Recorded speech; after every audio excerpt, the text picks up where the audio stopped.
Khayerpur BJP Mondal কমিটির উদ্যোগে এই বছর অনুষ্ঠিত হতে যাচ্ছে জাঁকজমকপূর্ণ গণপতি চতুর্দশী। এটি টানা তৃতীয় বর্ষের আয়োজন। প্রায় 40 ফুট উঁচু মণ্ডপে ইতিমধ্যে স্থাপন করা হয়েছে 31 ফুট উচ্চতার মনোমুগ্ধকর গণেশ প্রতিমা। 26 আগস্ট থেকে 30 আগস্ট পর্যন্ত চলবে এই পুজো মহোৎসব। প্রথম দিন অর্থাৎ 26 আগস্ট সন্ধ্যা 6টায় আনুষ্ঠানিক উদ্বোধন করবেন ত্রিপুরার মুখ্যমন্ত্রী অধ্যাপক ডক্টর মানিক সাহা।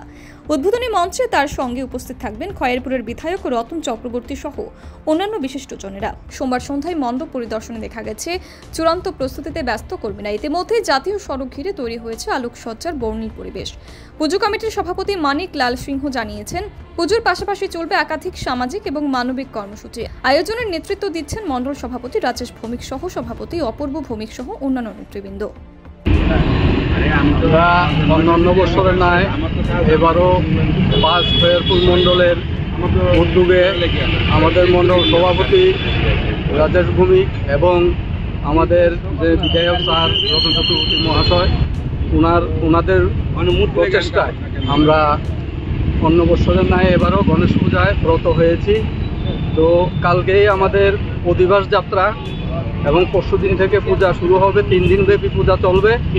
তো আমরা এই পূজা চলাকালীন আমরা একটা এখানে মেলার জন্য একটা অ্যানাউন্সমেন্ট করেছি সমস্ত 5 নম্বরেই। তো আমরা এখানে আনন্দ মেলারও ব্যবস্থা করেছি এবং 3 দিন ব্যাপী এখানে কালচারাল প্রোগ্রামও চলবে। তো এইগুলির মাধ্যমেই আমরা আপনারা সহযোগিতা নিয়ে যাতে সবাই উপস্থিত হয়ে আমাদের এই পূজাকে সাফল্যমণ্ডিত করে, এটাই আমরা কামনা করি আমাদের কমিটির পক্ষে। পূজার বাজেট কত? আমাদের পূজার বাজেট 8 লাখ টাকা।